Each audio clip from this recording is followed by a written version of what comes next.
Kamusta mga chong? Okay lang. All goods. All goods. Nice. Okay, welcome to the podcast. So we have Coastal Dreams, which is Indelible Inks Artist of the Month. Yan, maraming salamat mga chong for the opportunity to have a conversation for me to have a conversation with you guys. And kamusta? How was it? How is the preparation bago pumunta dito as Artist of the Month?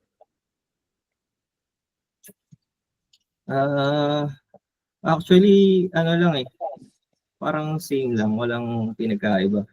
Parang informed lang kami na magiging Artist of the Month kami pero walang preparation.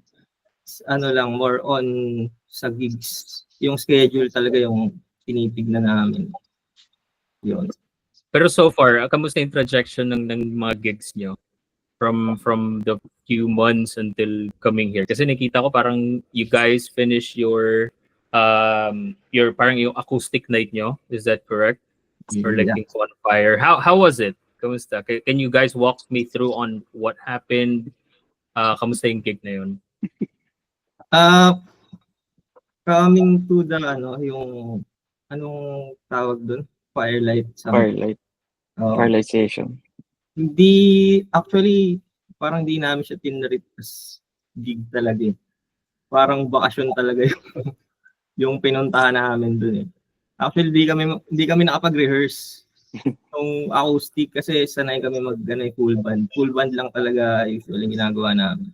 Tapos, nag-rehearse lang kami saglit ni Jean dito sa bahay kung paano namin i-perform ng acoustic yung mga original songs namin. Tapos yun, nagkaalaman na lang nung sa mismong gig na, sa soundcheck. Doon na lang nangyari lahat eh. So kung ano yung narinig nila, first time lang din namin narinig yun. Teka lang, wait, medyo, kasi I know na narinig ko rin yung mga songs nyo. Paano? Like the heaviness of it and then mag-acoustic. Paano yung naging, alam mo yun, paano yung naging rehearsal? Paano siya ginawang parang as acoustic as possible? Basically parang naging medyo nag-slow down siguro siya ng konti. Tapos since wala talaga kaming time kasi ayun nga sa work, sa mga personal personal stuff. Wala talaga kaming time para i-arrange siya ng acoustic. So, ang nangyari, parang pinugtog lang talaga namin siya ng parang basic chords lang ng acoustic. Parang ganon. Medyo naiba lang yung tempo ng konti. Tapos, siguro may mga hindi pa kaming melody sa vocals ng konti din. Yun lang, ganun lang siya nangyari. Tapos yung ibang bandmates na, ayan, si Bob, si Jay, tsaka si JB, doon na lang din nila narinig ng actual yun. Studio lang yung sinend namin sa kanila. So yun, sabay-sabay talaga namin narinig kasama yung ibang joiners nung gig na yun kung paano maging acoustic yung mga kanta namin. Which is madumi siya pero masaya naman. Ayun. Yeah, and the good thing about it is, alam mo yun, you guys treated it as literal na bakasyon lang eh. No pressure, walang kailangan na mahabang rehearsals, and the good thing about this, it is, you guys are with company, you guys are with JL and the rest of the Indelible Ink team. So kumbaga literal na sobrang I can already see it na literal na chill lang talaga siya. Kasi just to share you guys a bit, what happened is that it was offered to one of the bands that I manage, which is Psycholaria. Kaso sabi ko, medyo nagkakatalo lang sa schedule, pero sabi ko maganda yun kasi sayang yung opportunity. Yeah. Yun nga, kasama niyo Wild Strings and I'm sorry, JL, yung isang banda yung Aurora. Patrick, ano bang nun? Full name nun, sorry. Aurora Music. Tama, no? Yeah. So, yeah, that's good. By the way, before we backtrack a little bit. So I just want to congratulate you guys on your articles on Indelible Ink and Pulp. So it's Thank a you. huge deal. Can you guys talk about what happened with Pulp? Paano siya nag-connect? And paano nabuo yung article na yun? What did you guys do? Who did you contact? And paano yung naging process ng Pulp sa inyo? Siguro makakasagot na ito si JB. Pero alam ko parang nagkakabukas lang kasi ng pulp ulit, di ba? So, nakita ni Oo. and then kinontak mo. Ayan, sige. Ikaw na lang, men. Ano kasi nakita ko yung ibang artist nag-post about sa mga article na pag-release din. And ayun, nakita ko yung Pulp. Parang bagong lang, bumalik ulit sila sa article interviewing. So, in-email ko na. Okay, and then ano yun? Gaano katagal bago nila na pick up yung story? Medyo matagal ba yung waiting time? Bilis lang ata yun. Parang weeks lang eh. Weeks lang. Weeks. Okay. That's good to hear kasi Pulp is really the good thing about Pulp right now is I remember reading articles sa Pulp that are focused on mostly metal mainstream before, di ba, nandiyan yung mga heavy hitters natin sa mainstream metal community. And right now, the good thing is they're picking up on things na like pop rock, punk rock, yung mga ganong mga genre, which is great. And I'm happy na nabasa ko rin yung article, which is really great. It's really written great. How about Indelible Ink? Lahat ba yun sinabi nyo? Kasi nung last time na interview ko, si Telling Me mismo sabi nila, hindi daw po lahat yun sinabi na. Mostly sinabi namin lahat yun eh. Siguro may few words lang na Sorry, JL, sorry. pero yung thought niya, same lang naman. Tsaka Yeah, mostly that's- naka-quote eh. So kung ano yung Oo. nilagay mismo dun sa questions, yun din yung sagot na Well, that's good to hear. At least, kumbaga, the thing about having articles is that it's medyo at some point exaggerated just to get a story going. Minsan kasi with articles, it's still the same thing, pero kumbaga medyo over-exaggerated lang siya ng onting-onti lang para it has like a question or it has a story behind it. But anyways, before we move on or before we talk about other stuff, let's talk about your beginnings. Paano ba nagsimula si Coastal Dreams? I know this has been asked a lot, but I want to hear the story to you guys. Sino ba? Ako ba ulit? Ikaw naman, Jay. Ayun. Bale, ano kasi yun eh. Kami ni Jow, umattend kami ng isang single lunch ng isang banda. TRT yun, no? The Right. The Right Things. Ayun. Umattend si Jow doon, tapos pinasunod lang ako ni Jow para manood. Tapos doon ko nakilala sila, Tito Wiwi, mga friends sa whosoever, Final Runs community. Tapos yun, nagkabuyuan lang. Kasi pare-parehas kaming, alam mo na, mainit sa banda. Ngayon. Sige, dagdag na lang ako. Parang ano kasi, parang may background sila Tito Wiwi no. Pag may problema ako dun sa rent band, nag-share din ako sa kanya, gano'n. May mga banda kami nun. Tapos si Jin tsaka si Jay, walang ano lang yan eh. Parang bedroom musicians pa sila nun eh. So basically parang gano'n siya. Tapos pati may isa pa kaming band, may sixth man kami. Hindi ko alam ba't di siya nag-join ngayon. Pero part siya ng Coastal Dreams lineup. Kasi yun, tatlo kami ni Jay. Ako, si Jay, tsaka si Neil. And ayun, parang binubuyo lang kami dito yung gumawa na lang kaya kayo ng banda. Ayun. Parang doon nag-originate yung idea. And yun, masaya lang kami. Tapos iba kasi yung hindi ko alam kung siguro lahat naman yung musicians nararamdaman or na-experience na pag nasa isang banda ka, minsan parang feeling mo hindi yun yung bahay mo. Or siguro may conflict sa ideas dun sa flow or pagpapatakbo ng banda dun sa direction na gusto nyo mangyari. Yun yung ako personally, yun yung problema ko dati. And siguro yung iba din dito sa amin, sila na lang magsabi kung gusto nila. Ayun, tapos, yun, doon nag-originate yung idea, then, siguro around October, November, gano'n yun yung month na yun. Tapos pinag-isipan ko siya mabuti. Sabi ko, bakit nga hindi kaya bumuo na lang kami ng bagong banda na yung talagang kumbaga talagang dikit ko lahat ng members. Yung magkakasundo talaga kami lahat. Yung alam kong kung gusto ko to, gusto niya rin to. Parang gano'n. So, handpick talaga lahat ng members dito. Actually, ako yung namili. Yung members dito talagang iniisip ko muna kung magkakasundo kaya pag pinagsama ko tong si Bob tsaka si Jean, mga ganon. Iniisip ko talaga siya. So, ayun, nung una naggawa lang ako ng GC.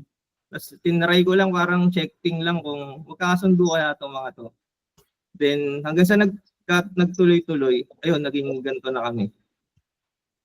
Ayun. Mayor. And you guys are here. Baka may ibang inputs din yung iba. Pero sa the rest, after gumawa ni Jao nung GC, what's your initial thought?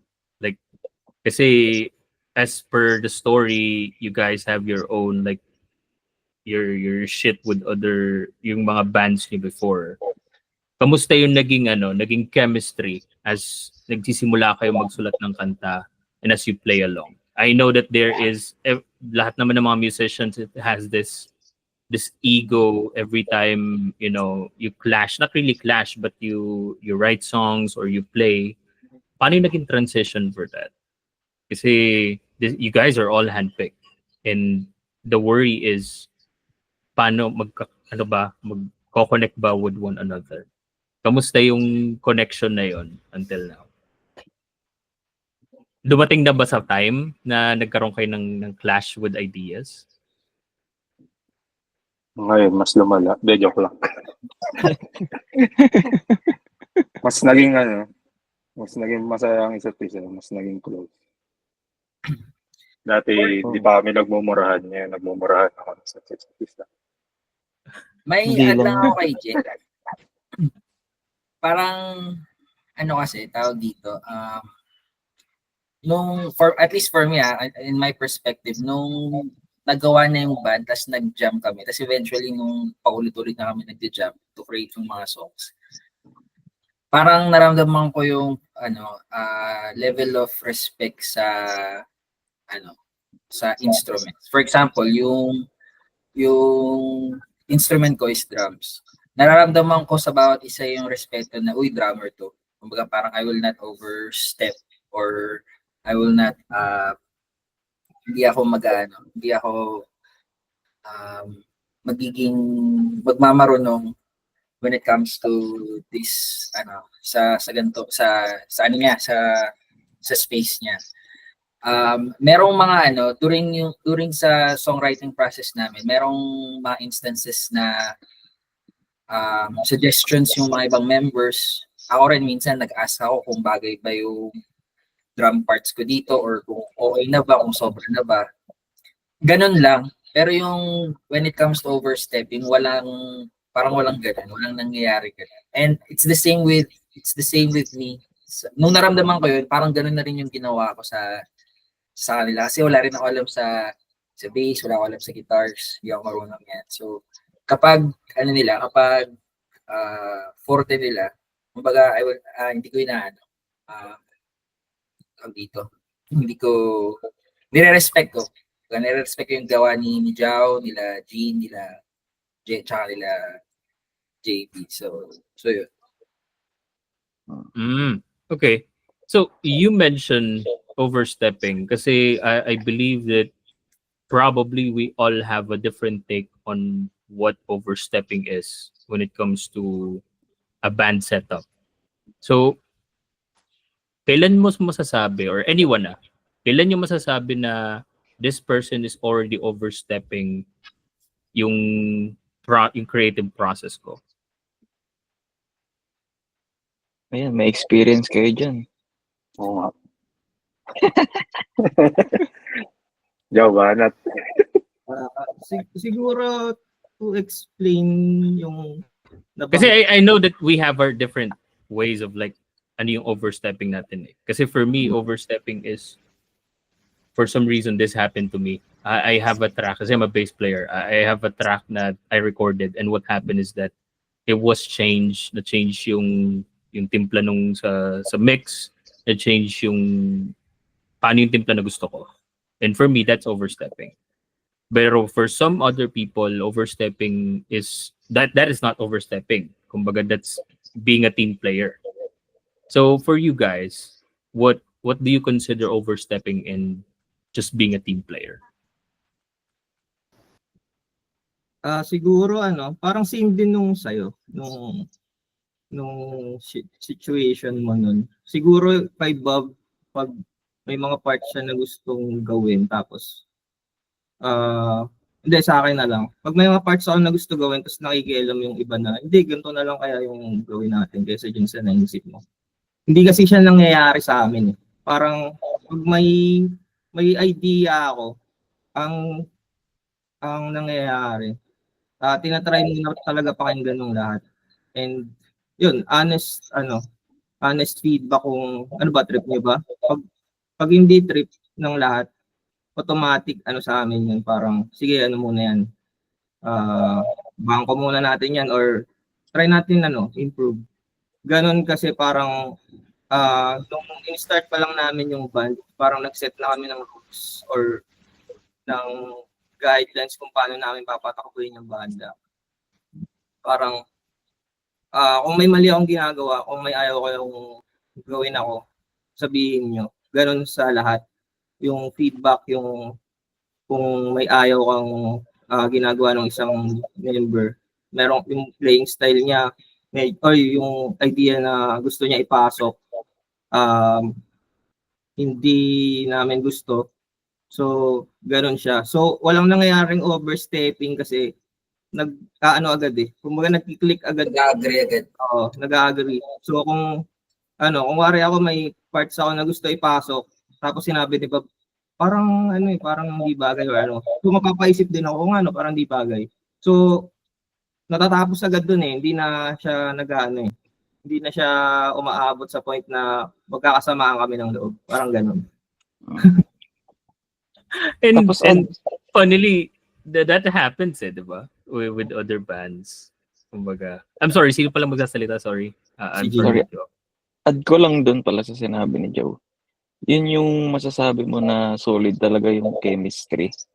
Kasi pag may binigay na idea yung isa, kumbaga sa lahat okay eh. Hindi yung nagka-clash yung mga idea. Kuwari gumawa si Patrick ng drum parts. Yun talaga yung hinahanap namin eh. Kumbaga, kung ano yung ginawa niya, wala na kaming hahanapin pa. Same dun sa mga kuwari, si Joe, gumawa siya ng lead parts. Ganon din eh. Andun na lahat. Kompleto na. Totoo. Nangyayari din pala yung kuwari may riff ako naisip on the spot sa studio. Sasabihin ko lang kay Bob, Bob, bigyan mo nga ako ng ganito. Tapos kung ano yung gagawin niya, yun na mismo yung naririnig ko sa utak ko. So, pasok talaga lahat eh. Wala talagang mangyayaring overstepping na, hindi Bob, ganito yung gawin mong Wala siyang ganun. Siguro yun yung solid na chemistry agad. Same kami ng naiisip tsaka naririnig sa mga utak namin. Parang yun yung epekto nung ginawa ni Jao na pag-handpick sa mga members. Kasi kung parang hindi niya ginawa yun, tapos random person yung biglang pumasok, parang malalason yung overall chemistry ng band. Yeah, and the good thing about this is you guys have almost the same influences with one another. And yun nga, yung babangkon ko rin dun yung handpick. That's the beauty of handpicking members kasi you know that we're all in this together, kumbaga. It sounds cliche enough, pero kumbaga that's the thing eh. We're all in this together. This is the sound that we're trying to achieve. So hindi na siya magiging kasi there's this thing about artists na every time you create a riff or anything, you already have a vision of like ano ba yung tumatakbo sa isip mo eh. Drum parts, kung paano magiging melody, kung paano yung magiging riff, kung yung magiging lick. And it just so happens that since this is all handpicked, kumbaga wala nang magiging issue with paano ba siya tatakbo kasi you're thinking the same thing. Kumbaga, that's the beauty of it. Since you guys mentioned ideas, let's talk about the songwriting process before we listen to your songs. Paano ba yung songwriting process na ginagawa ng Coastal Dreams? Does it start with riff? Nagsa-start pa siya with melody or how does it go? Usually nag-start siya sa akin. Minsan mayroon lang akong maririnig sa utak ko na melody or may maisip akong riff or may magagawa akong riff. Basta dalawang dalawang way. Either pag may time ako, gagawa ko siya ng demo. Or itatry ko lang siya jamin and then pag kumbaga nag-stay naman sa akin yung idea. Minsan, pag di ko siya nagawa ng demo, ipe-present ko siya sa band, sa rehearsals namin. So, ayun. Tama din yung sinabi mo kanina, pag nagsusulat ako, naririnig ko na sa utak ko yung mangyayari doon sa buong sa drum parts, sa bass, sa ibang guitars. Maganda lang na nangyayari sa amin pag na-present ko na sa kanila or na nakapag-send ako ng demo. Pag sama-sama na kami, either parehas kami nang naiisip na gagawin dun sa part na yun or mas ma-improve pa nila. Parang kunwari sa drum parts, hindi naman ako drummer pero ako yung nagtatry pumalo nung sa demos. Pero pag ginawa na ni Bob, mas iba na eh. Biglang kung dati 50% lang yung niya, nagiging 110 eh. Parang ganun eh. So, Kakabuhay. sulat ng kanta sa amin. Ayun. Ewan ko dun sa mga yan. Naisip ko lang. How about the lyrics? How about the lyrics? Sino nagsusulat ng lyrics? Ikaw na rin ba yun, Jao? Minsan placeholder lyrics lang yung nilalagay ko. Mm-hmm. Pero minsan may idea na rin kasi. So, wino-work on namin yan ni Gene. Parang, boy, ganito yung naisip ko dun sa ginagawa nating kanta. Either meron lang akong 2-liners doon tapos siya magtutuloy. Or meron akong chorus. Parang ganun. So, yung tumatapos talaga yung lyrics namin si Gene. Ako parang, starter lang ako kung may idea ako. Nice. Okay, so before natin pakinggan yung latest single nyo, let's talk about yung probably, correct me if I'm wrong, the first song that you guys launched, which is Reveries? Is that correct? Or yung isa, yung Keep Burning? Kasi parang ako pinakinggan. Reveries, okay. So since yun yung nagsimula, Gene, how did you incorporate yung lyrics? Since Jao mentioned na nagsistarter lang siya and then ikaw na yung nagtutuloy ng mga lyrics. Paano mo siya binibigyang kulay, kumbaga? Pag si Joe kasi gumawa ng lyrics, parang usually yun na rin yun eh. Ang binabago ko lang siguro, parang nilalaliman ko lang yung thought. Parang ganun lang. Pero yung overall theme ng lyrics is same pa din naman. Okay. Yeah, that's good to hear. So, before we move on, let's listen to your single, Losing Sleep, and then let's talk about it after. And then probably what I usually do is to be honest, I've already listened to it, but this is going to be the second time I'm going to be listening to the song live. So I'm just going to be doing my own small critique about it, and then let's talk about the song and how it came to life, kumbaga. So let me share my screen.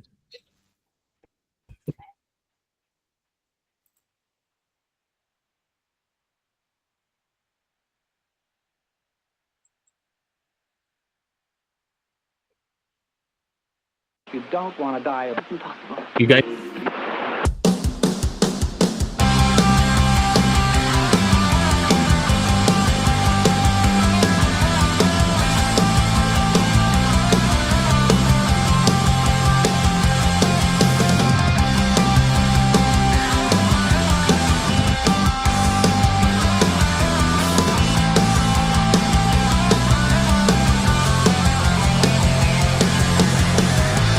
I still hear you saying out my name.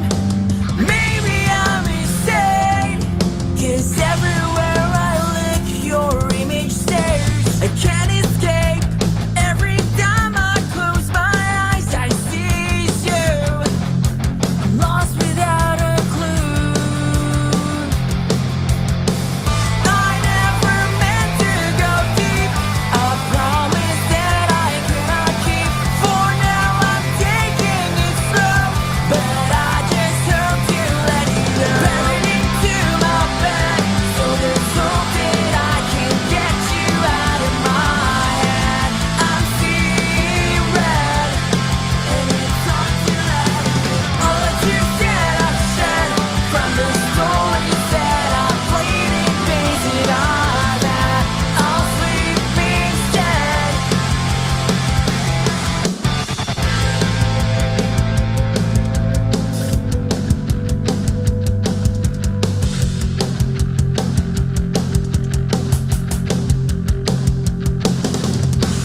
I used to drive around on your side of town, but now a part of me is breaking down. I never meant to go deep. I promise that I cannot keep. For now I'm taking it slow. Just hear me out, I'll let you go. Buried into my bed, so there's hope that I can get you out of my head. I'm seeing red, and it's hard to let it go. All the tears that I've shed from the stories that I played and painted on that, I'll sleep instead.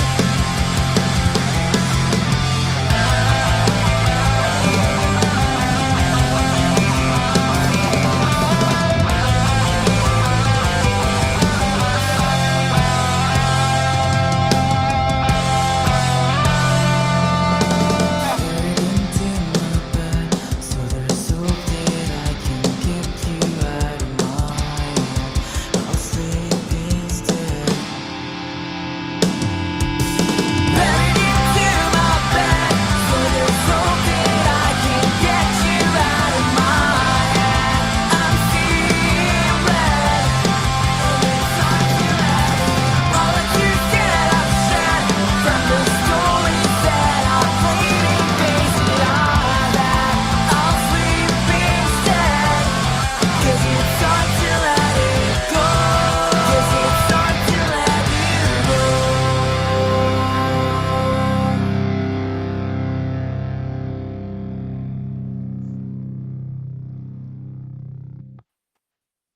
Nice. That was Losing Sleep by Coastal Dreams. Maraming salamat mga chong. First thing, I love the artwork. Sinong gumawa ng artwork niyo? Ng cover art? JB yan, JB. Let's talk after. Kasi ang ganda. Ang ganda ng kudos man, ang ganda ng artwork. Yun din yung actually yung madalas na problema ng mga ng mga artists. Paano gagawa ng sobrang decent, not really decent, but yung, alam mo yun, yung artwork na gano'n. Ang ganda niya.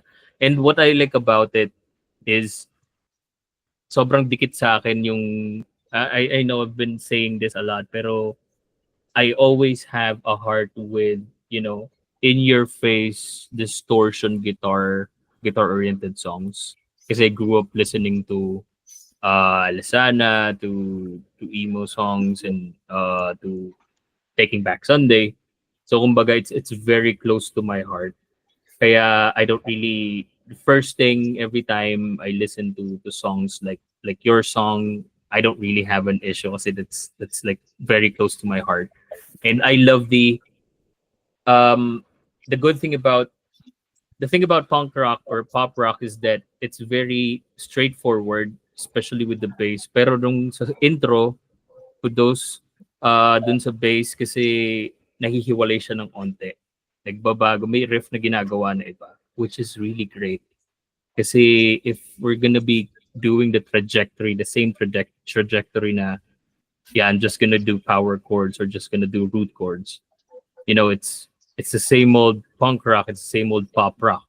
Pero it has changes. It has the same things, the same elements with pop rock, but you know, it really resonated with me kasi, you know, it really hits home.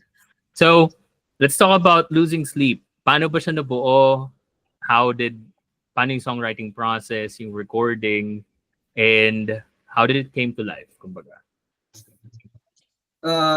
Katulad nung usual, nag-start siya sa akin. Ang unang nabuo sa Losing Sleep yung talaga, yung chorus.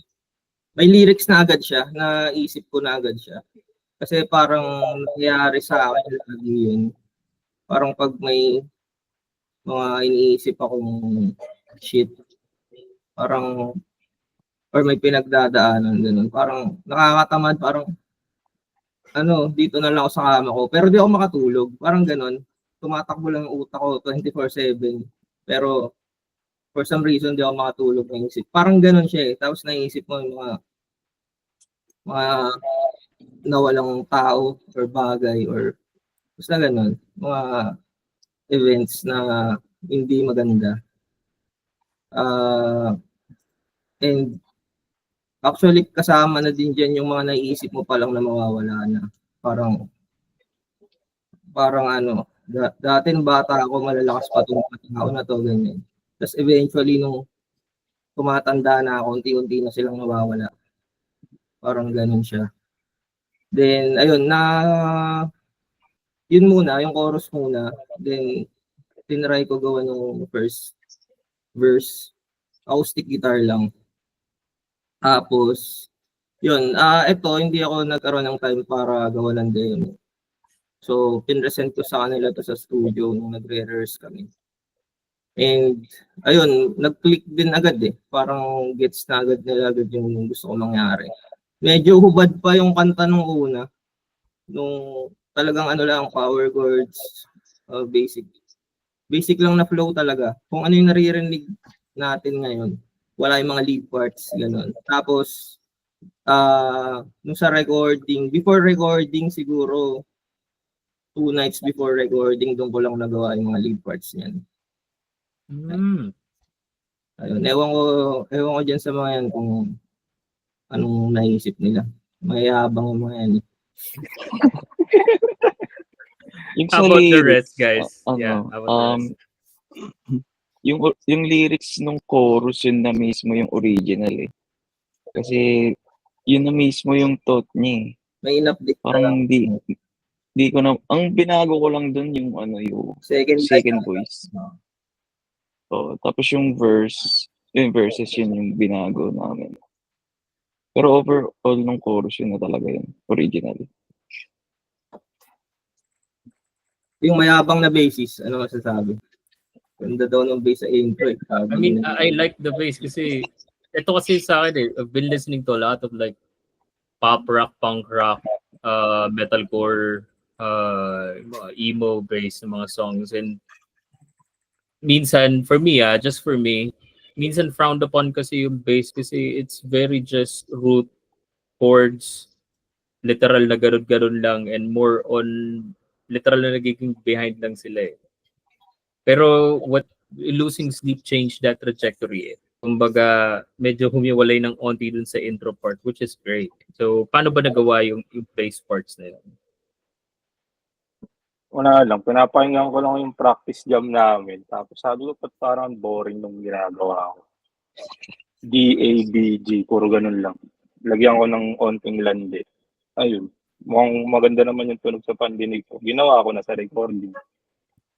Mga ano, pag di ako makatulog, ginagawa ko yung bass niya. So, naging losing sleep din yung bass. And the good thing about the lyrics is very straightforward naman siya eh. Kumbaga, hindi siya yung something na like, I mean, I am a sucker for lyrics na kailangan pang pag-isipin. Pero with music that hits home for me, I don't really want things to be complicated, especially with the lyrics. Kasi we all have a sense of like the feeling of the lyrics. Eh.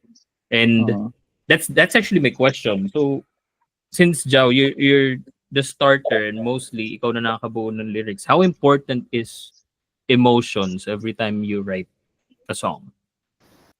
Can you create a song without the emotions on it? Or talagang sobrang laking part niya na kailangan talaga you really need to feel that emotion?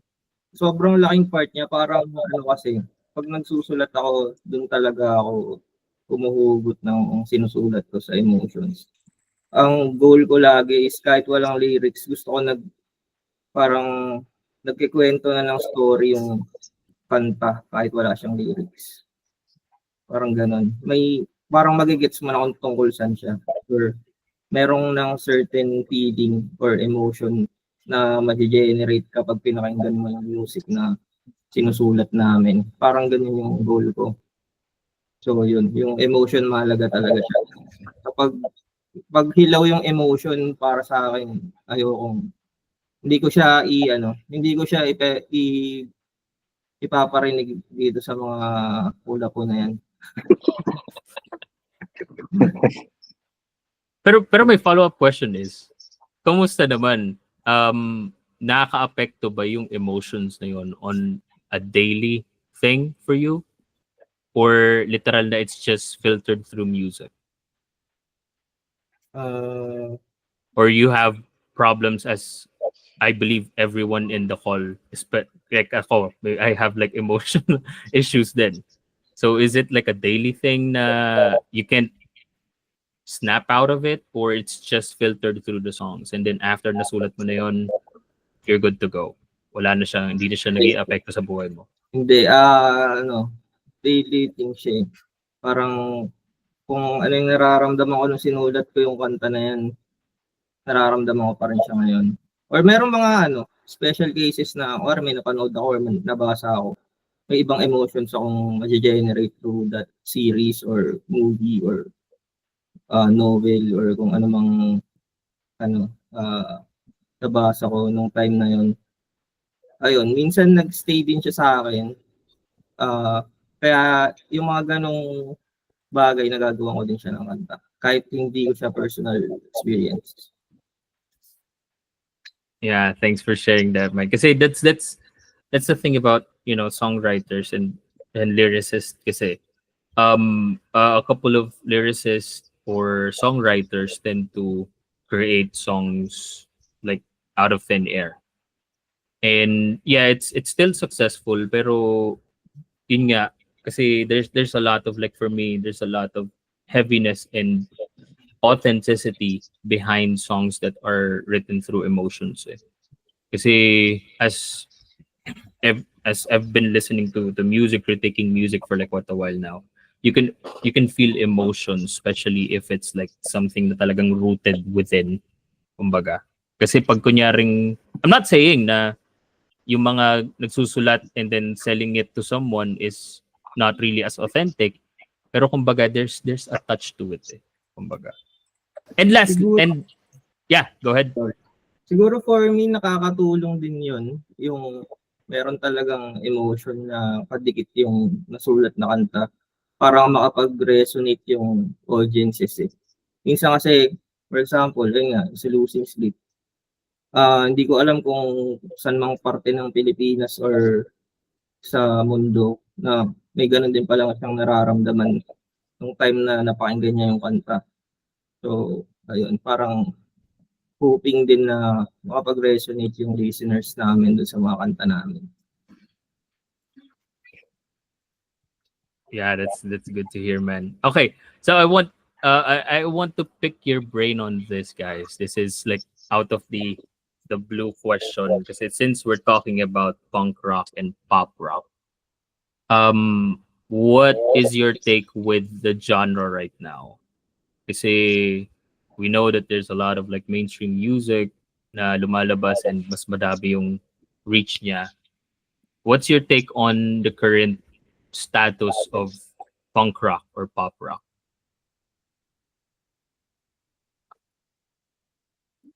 Ay naman, uy. Galaw-galaw. Napapagod na si Joe mag-explain. Locally ba o international? Or dito lang? I mean, dito lang muna tayo sa locally. Kasi ako, for me, I feel like I'm gonna be blindsided if I project what I see. Kasi I manage a pop rock band, pero I don't have the first-hand experience of like, kamusta ba yung industry, yung eksena ng pop rock, punk rock right now. I For can me, talk about it like a few years back before pandemic kasi I know that it's going well. But right now, how is it? For me siguro yung pop punk sa Pilipinas. Sobrang rare niyan tumagos sa mainstream. Para lang sa akin Kasi parang sobrang lakas ngayon ng pop ngayon dito sa Pinas. More sa underground yun, sobrang daming pop punk scene. Pero yung talagang patatagusin mo siya sa mainstream, for me, sobrang parang hirap. Dapat sobrang ganda ng nagawa niyo or marami kayong community.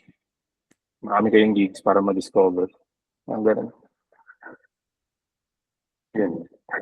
Sa akin naman, sa experience ko sa mga previous gigs namin, masabi ko na hindi siya ganun kalakas ngayon. Kasi yung gig goers, parang konti lang, parang mangilan-ngilan lang. Pero kasi, yung scene na tinugtugan namin before, hindi siya mostly pop punk, halo-halo yung genre niya. Pero this October, may mga prod na nag-invite sa amin, mostly pop punks yung ini-invite nila. So doon siguro tignan namin kung kamusta yung scene. Tapos as of doon sa comparison naman sa mainstream, siguro hindi namin iniisip yun kasi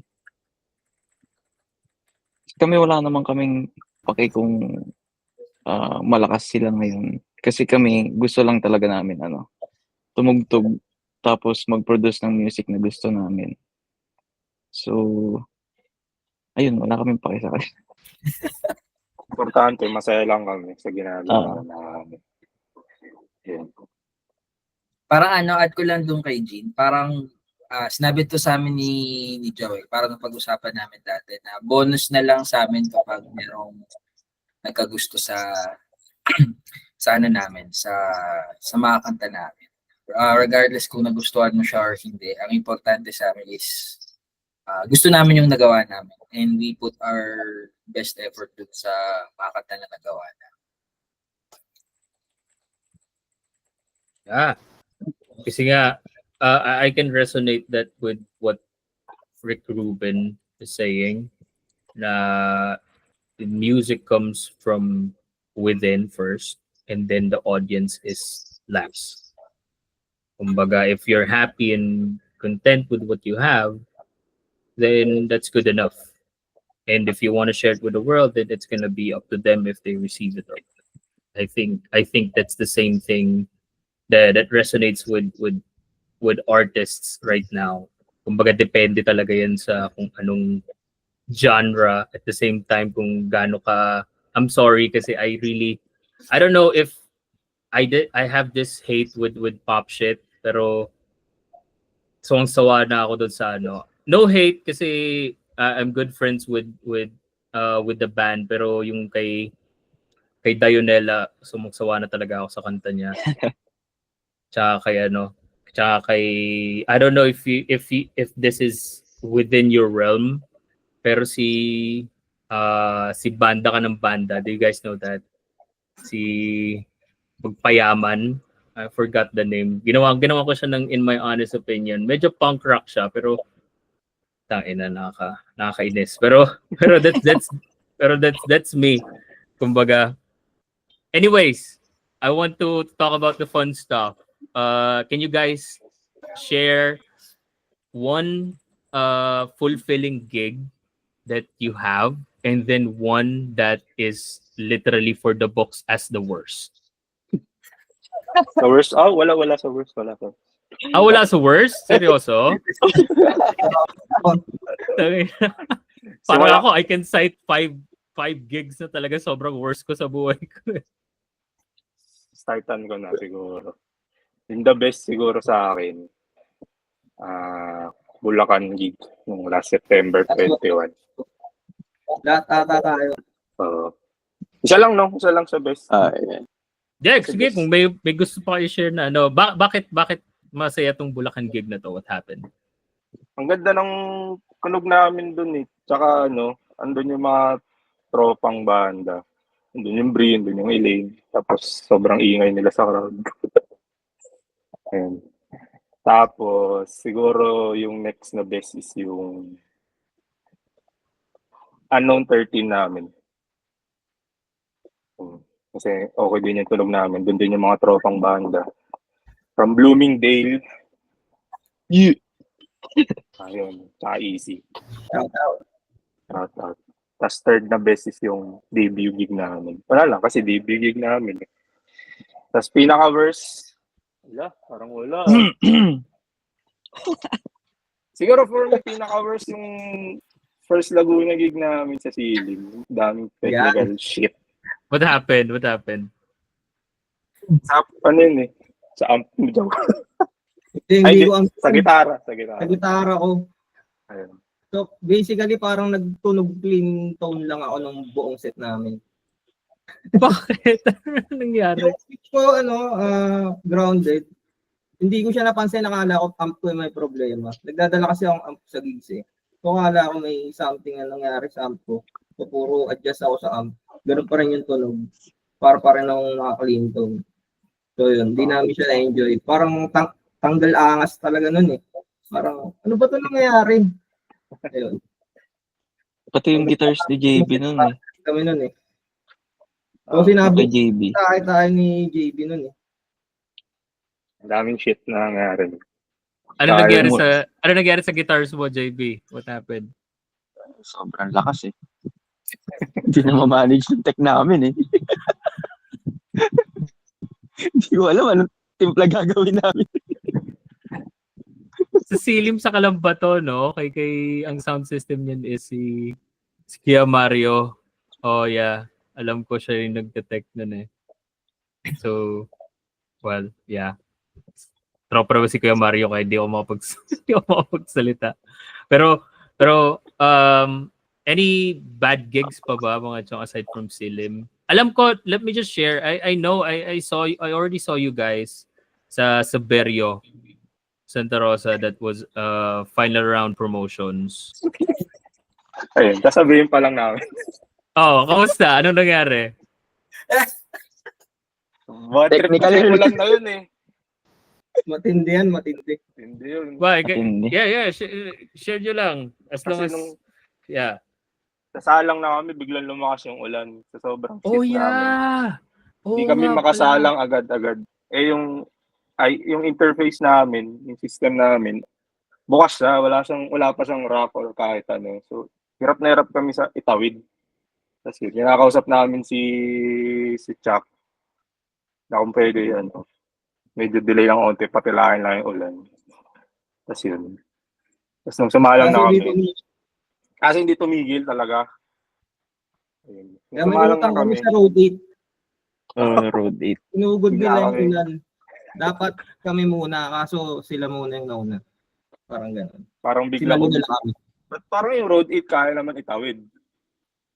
Ang payong-payong pa yung amp niya nun eh.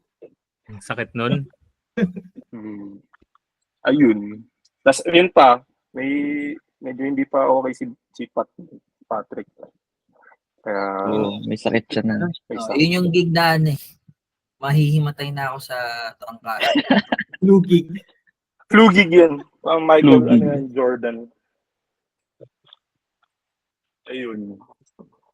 Tapos para ako nagano doon. Base na may onting banda. Hindi ko rin alam kung bakit. Puro base. So, hinilangan ko na yun eh. Pero ewan ko bakit ganun pa rin. Pero yun. Kayo guys. Oh, yun yung kasama, yung Parang may Chikusai. Excuse, Sige. Oh, sumalang din yung banda ko nun eh. Kasi nung napakinggan ko kayo, sabi ko, ba't ang lakas nun lahat? Sabi ko, kinakausap ko na yung tech. Sabi ko, ba't nangyari? Kaya nung set na ng Psycholaret, sabi ko, ito lang gawin mo, ito lang gawin mo ganyan. Kaya okay naman so far. Medyo okay naman siya. Well, Baba kami lahat nun eh. Ewan ko bakit. Ang lakas pa. nagbaba na kayo ng volume lahat. Pero yeah, well, let's charge it to experience. Well, anyways, before we end the episode, do you guys have any promotions? What's next for Coastal Dreams? Saan ba namin kayo mapapanood? This will launch Monday of next week. October 14. 14. So yun. For the gigs, ang upcoming gig namin is October 12. Yun. City Boy Brew sa Marikina City. Slam Dunk Festival Cover Night by Lost Boys Club. Yun yung Meron din- upcoming gig namin. Next, meron pa tayo sa Depensa. Ayun. Hindi, yung ano muna. Pasilyo October muna. 17. Pasilyo pala muna, sorry. Hindi ko kabisado. Hindi, meron pa yung 17. Yung 17. Teka lang, tignan ko na sa calendar. Wait lang. Check mo na. Halata Bale, lahat kayo busy. Hindi nyo na alam yung schedule nyo. So 14 to marirelease po, no, sir? Yeah. Ang mga upcoming gigs namin for this October is October 17, final rounds promotion sa Social House. Next one will be October Sorry 9. po. Sa ano ata yun? Pluto ata. Pluto. Pluto. Pluto. Sa social. Tapos October 19 sa Indelible din, sa Pasilyo. Emo cover night. Night. Then 26 Lagari match sa Depensa, Sweet Brag / Depensa Las Piñas, and then Halloween gig ng Final Rounds promotion. And then another Halloween gig sa October 30, Old Forest naman. So magko-costume kami dyan ng mga malulupit. Right. Grabe. First Medyo time full. namin na mag-aaral. Tsaka isa sa mga I think kung sino man yung sumusubaybay sa amin na abangan is balak namin gumawa ng in the process namin na gumawa ng fourth song namin, fourth single. So Nice. hopefully by the end of this year, either ma-release namin yung fourth tsaka fifth. Ewan ko kay Ja kung kailan. Pero for sure, by the end of this year, meron namin fourth. A fourth single. Mag-release kami ng another song or two this year. Tapos, next year, plano namin either puro gigs, tapos isang bagsak na EP or full length. Parang ganyan. Magja-Japan kami next year. De joke. Yung ano pala, sa gigs pala, update ko lang. Doon sa mga bar. Sa 17 Social House, October 19 Pasilyo Artist Tavern. Yun. October 26, Ibasco Resto Bar muna. And then Lagare sa Unknown 13 Pub sa Quezon City. And then October 30 sa Giho, Makati. Yun. Dami. Okay, Nice. no? Medyo Alam baka mo talaga eh. pag wala akong gagawin nun sa 19 makadaan para I can support you guys. Yun. Si ano naman yan eh. Oo. JL naman yan. JL, huwag mo na akong singilin ng ticket ha. Singilin pa ako ticket. Anything that you guys wanna promote, pasalamatan, i-shout out. Yan. Gusto namin magpasalamat syempre sa Uso Ever Recordings. Sila Tito Wiwi, sila Poch. Final round. Sila Chuck. And Si yung Lizelle Young. and ano pa ba? Indelible din. Available Inc. Siyempre. And ayun, lahat ng friends namin na sumusuporta sa amin since day one. sila lang naman talaga yung ano namin, supporters namin. So, yun. Sino pa? Baka may naisip pa kayo. Kay Sir Erwin. Ayan, Nako. syempre. Huwag na. Sir Anong P. yan? Okay na yan. So, Nagtiis siya, nagsayang siya ng oras para sa atin. Oo. Nagsisisi na nga ata siya ngayon. Cool. To be honest, the good thing about this is I've already heard you firsthand. And then I like the music eh. Kasi my thing is that I listen to lahat ng mga magigess ko dito, I listen to their songs. And I'm very straightforward if I don't like it or not. Like, yon katulad ni Sean Archer. Yun yung ginawa ko ng episode na In My Honest Opinion na literal na tayo na sin bullshit talaga yung lyrics niya. So talagang if I really hate it, you know, it's gonna be a thing. Pero I like the music kasi ngayon nga it's very close to my heart. Yung in your face guitar riffs. Kasi I dream of playing in a pop rock, punk rock band, pero ewan ko, for some reason hindi siya nag-work out. Tapos ngayon I managed one, so kumbaga parang it all goes full circle. So masaya dito episode na to kasi you know I've listened to the song firsthand and alam mo yun, cool din kayo. The good thing about this is that you guys are cool. I-share ko lang, I've had episodes where but kasama pa rin naman sa record.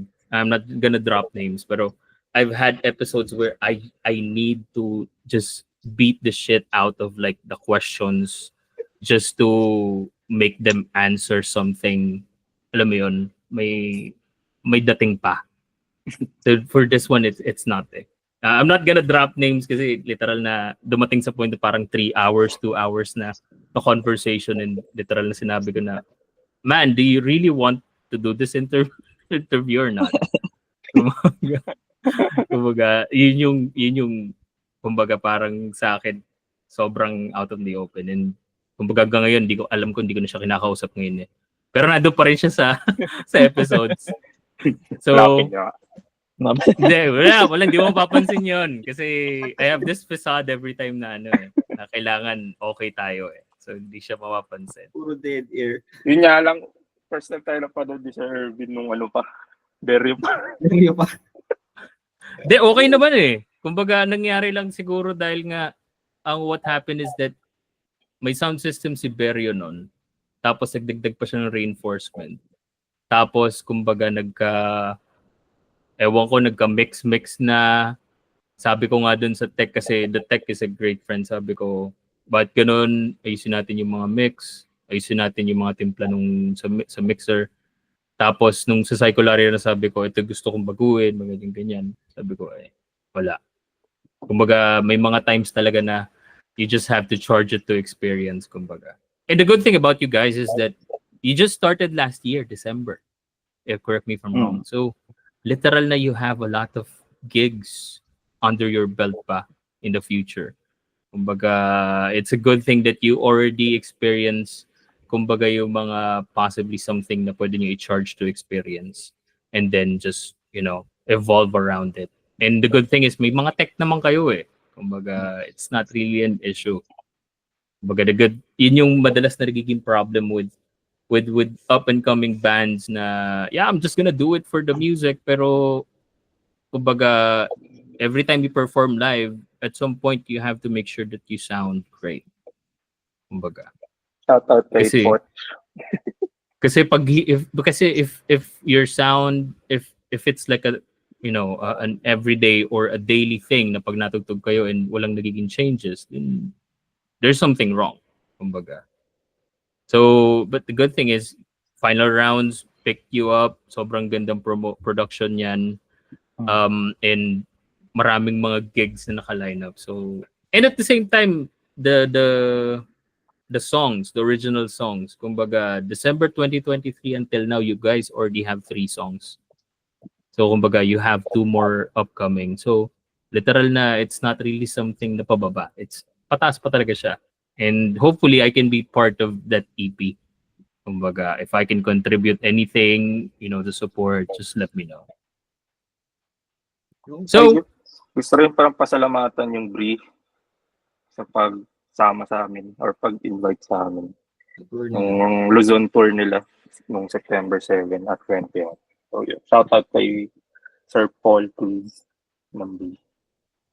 Drummer ng B. Yun lang. okay. So since wala na naman papasalamatan yung iba ko, papasalamatan ko yung sponsor ko, The Bakery sa shirt. Maraming salamat The Bakery for the opportunity every time. I-announce ko na rin pala, we'll be having a what do you call this? Parang collaboration with The Bakery. So we will be not really giving out, pero we will have 10 discounted shirts for people that are listeners of Usapang Musiko with Irvin Basana. So lalabas yung voucher code niya probably on the next episode. And you can order it through Shopee. And then maraming salamat din sa Team Spotify, sa lahat ng mga nakikinig sa Spotify. I don't know what happened. I just started this podcast this May of this year. And for some reason, it's really hard to reach 150, 160 followers on Spotify alone. Pero I think siguro marami silang nakukuha sa akin for some reason. And then sa YouTube talaga, as hindi ko alam paano siya papagalawin. Literal, I know I'm really bad at it. Pero maraming salamat. And then on my community group, mga friends and family, Usapang Musiko with Irvin Basana, maraming salamat guys for helping me out, for the topics, the conversations that we're having. Maraming salamat. And of course, Indelible Ink, maraming salamat, JL, for the opportunity. I think I've already interviewed 4 artists of the month ng Indelible Ink, and so far wala naman ako nagiging the good thing about them is that alam mo yun, fluid yung conversations, wala naman tayong problema sa paano natin i-explain mga bagay-bagay. So yun, JL, maraming salamat for helping artists like us to have, you know, to have exposure and to have engagement and reach on social media. So maraming salamat again. So yeah, that's it. So if you like the content, if you like this podcast, feel free to follow me on Spotify, on YouTube, on my socials. You can join my community group. And then honestly, if you have any questions, clarifications, violent reactions, comments, kung ano mang kabullshitan gusto niyo sabihin, just let me know. Okay? So that's it for me. Maraming salamat guys. Maraming salamat Coastal Dream for the opportunity. Maraming salamat. You. And Thank you. you guys take care. Bye-bye. You have a great day. Bye.